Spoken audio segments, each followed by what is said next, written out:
আসসালামু আলাইকুম রহমতুল্লাহি ওবরকাতুহু। সম্মানিত দর্শক, সামনে যে নির্বাচন আসছে বা চলবে এবং যদি সেটা হয়, সেক্ষেত্রে জামাতের হাতে খুব শক্তিশালী দুটো ট্রাম্প কার্ড আছে।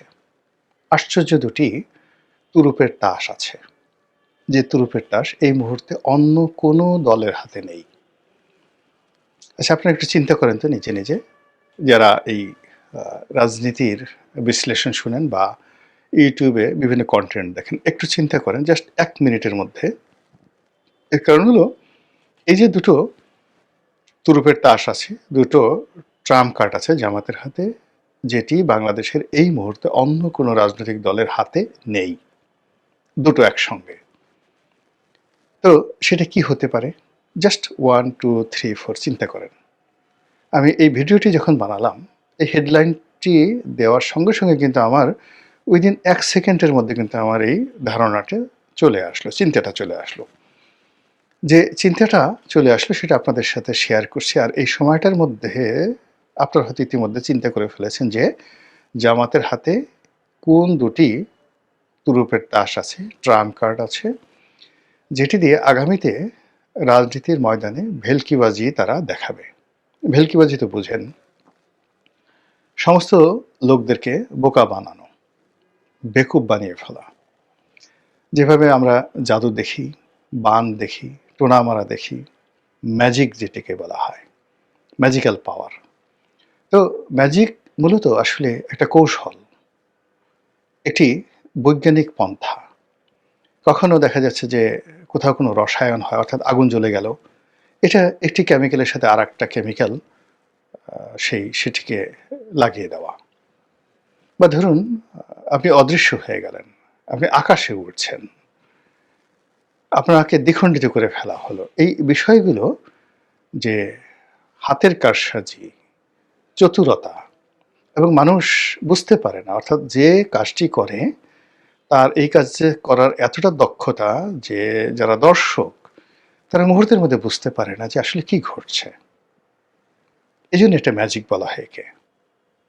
তো সেই অর্থে একটা নির্বাচন যদি সামনে হয়, সেই নির্বাচনে জামাত এমন কিছু করবে যেটি আপনি আমি বুঝতে পারবো না, করে ফেলবে। এবং সেটিকে, যেটিকে বলা হচ্ছে ম্যাজিক্যাল পাওয়ার, আর বাংলায় ম্যাজিকের অর্থ ভেলকিবাজি। দ্বিতীয়ত হলো, তৃতীয়ত যেটি হলো, প্রথমে তুরুপের তাস, এরপরে হলো ভেলকিবাজি। আমি একটু সময় নিচ্ছি এই কারণে, সো দ্যাট কোন দুটি তুরুপের তাস তাদের হাতে আছে এটা নিয়ে আপনি একটু চিন্তা করার সময় পান।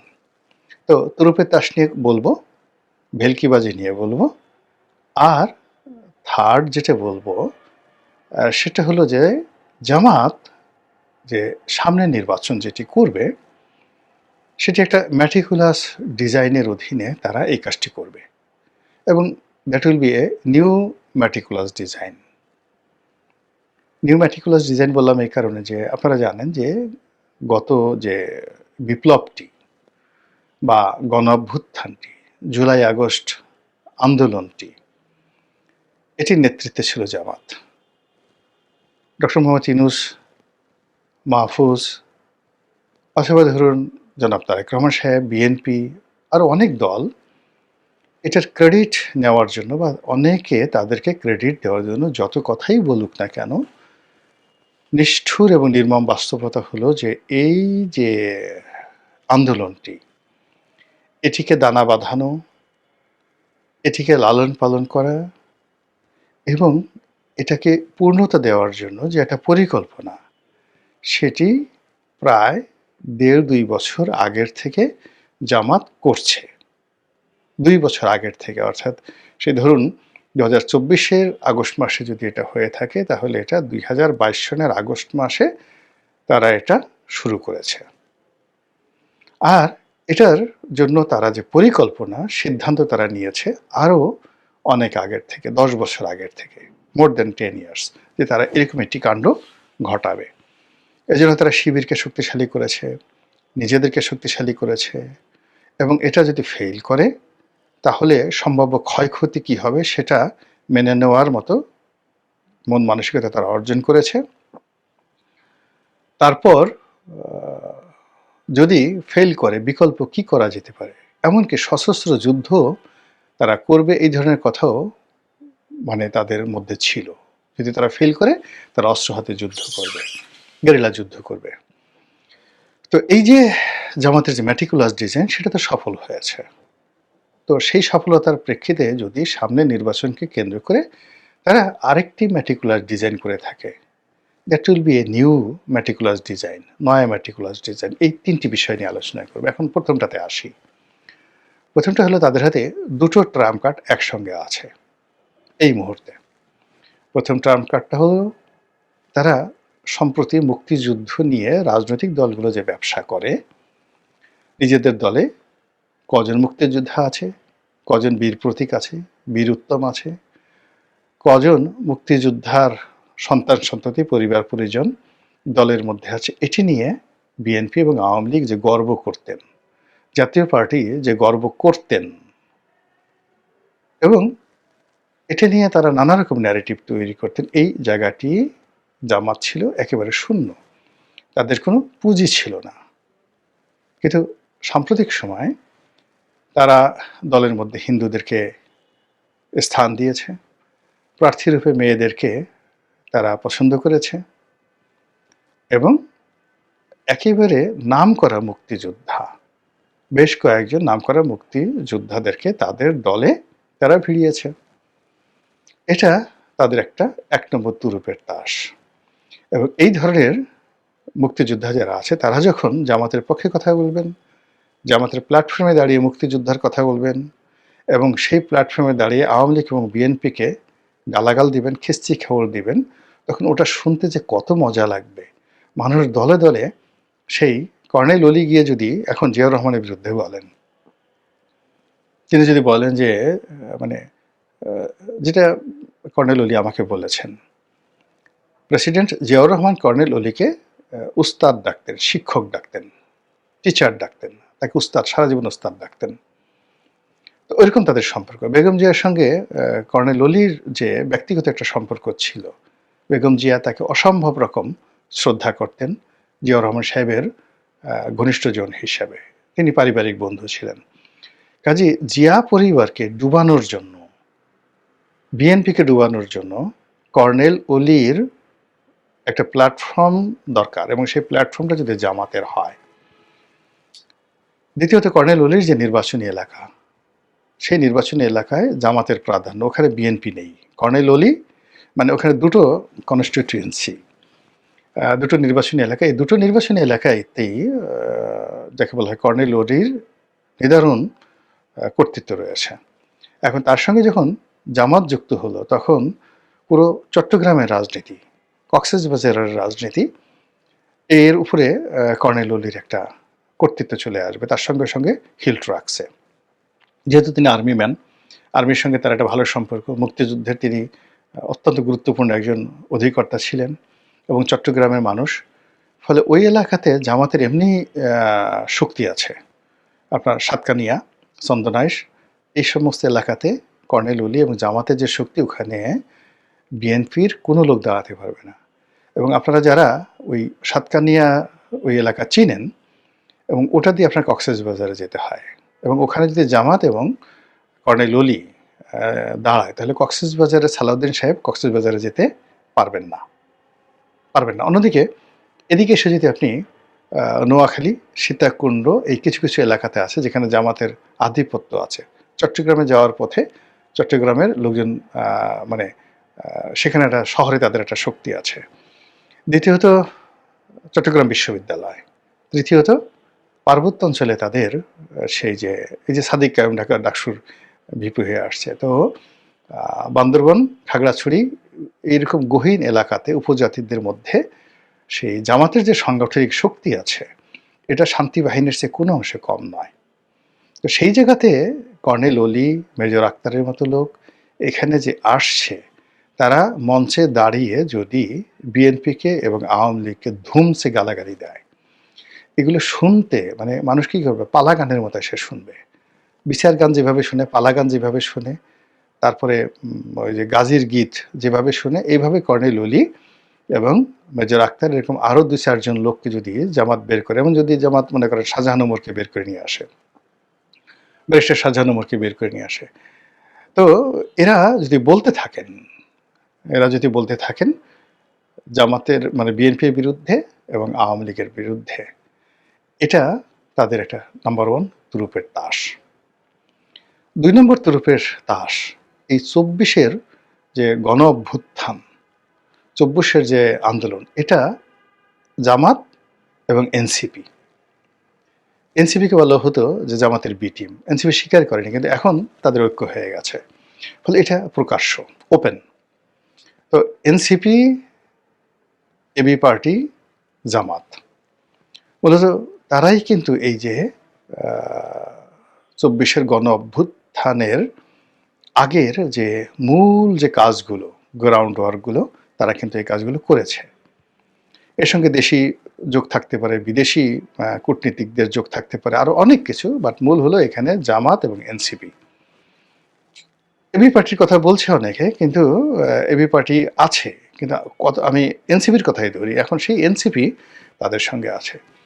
ফলে এই ২৪-এর গণ অভ্যুত্থান নিয়ে, ইনক্লুডিং ইনকিলাব মঞ্চ, যখন জামাত কথা বলবে এবং তারা যখন ওইভাবে গালি দিয়ে বলবে, যে যেমন একজনের কথা বলছিল না, যে সন্তান হয়ে, নতুন পোলা হয়েছে, সন্তান হয়ে বাপের সাথে মানে করতে যেও না, গোলাম পরোয়ার সাহেবের একটা কি কথা যেন উনি বলেছিলেন, পাঙ্গা নিতে যেও না বা কি একটা কথা যেন বলেছিলেন।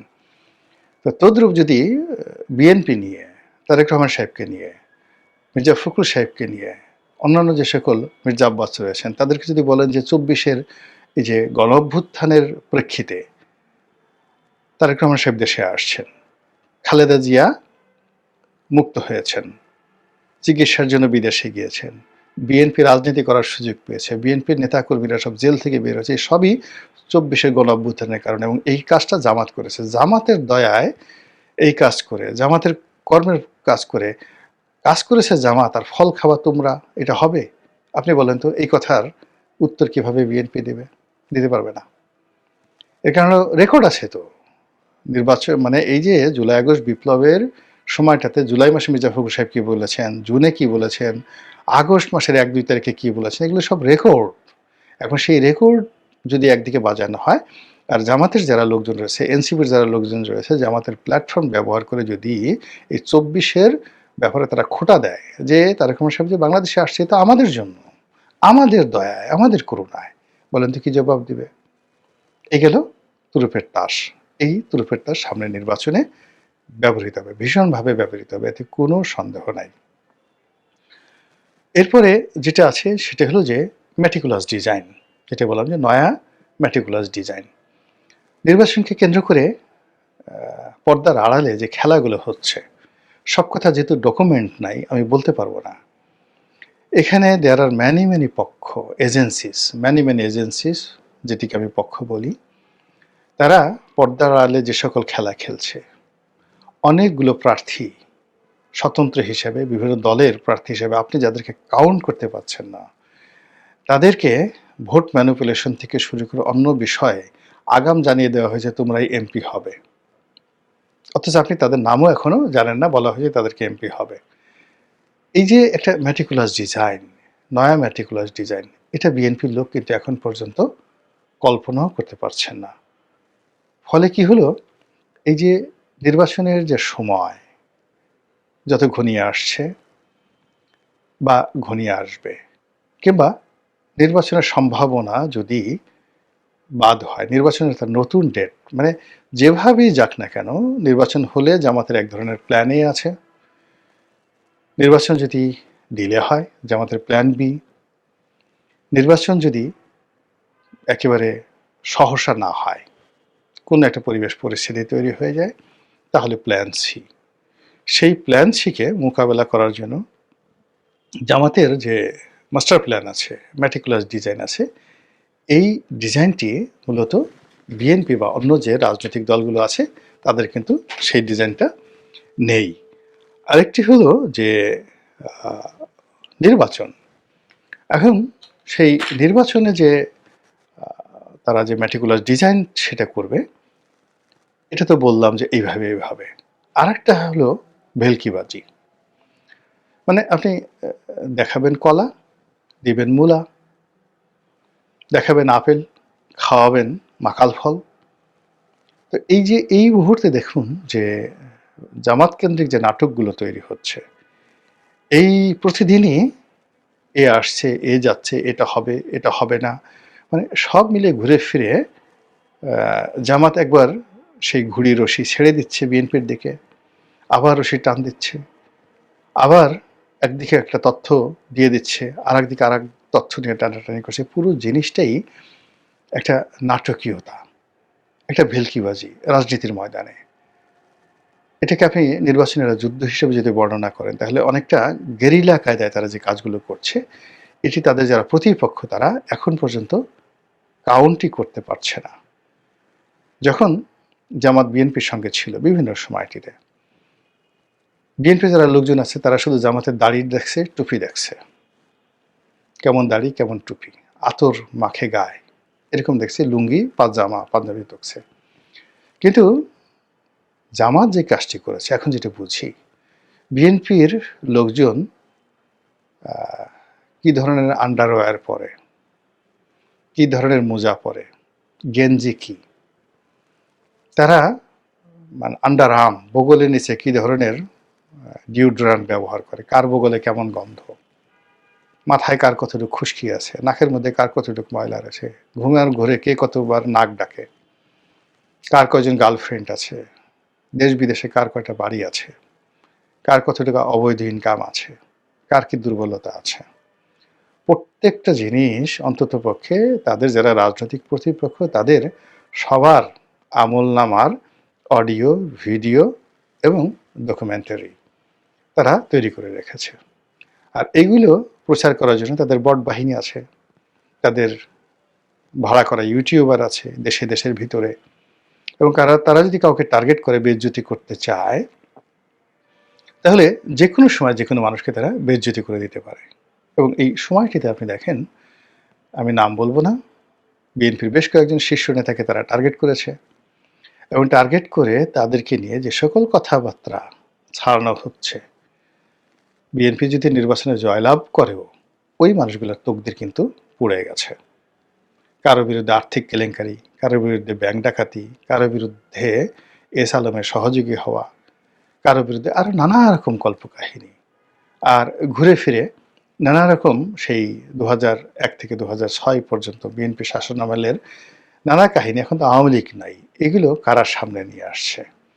এরকম বহুমুখী ভেলকিবাজি, ম্যাটিকুলাস ডিজাইন এবং যে দুটো ট্রাম্প কার্ডের কথা বললাম, এগুলো নিয়ে জামাত যে কারসাজি করছে, সেই কারসাজিতে শেষ পর্যন্ত কার বিজয় হয় আর কে পরাজিত হয় সেটাই দেখার বিষয়। মহান আল্লাহ আমাদের সবাইকে হেদায়েত দান করুন এবং হেফাজত করুন। আসসালামু আলাইকুম ওয়া রাহমাতুল্লাহি ওয়া বারাকাতুহু।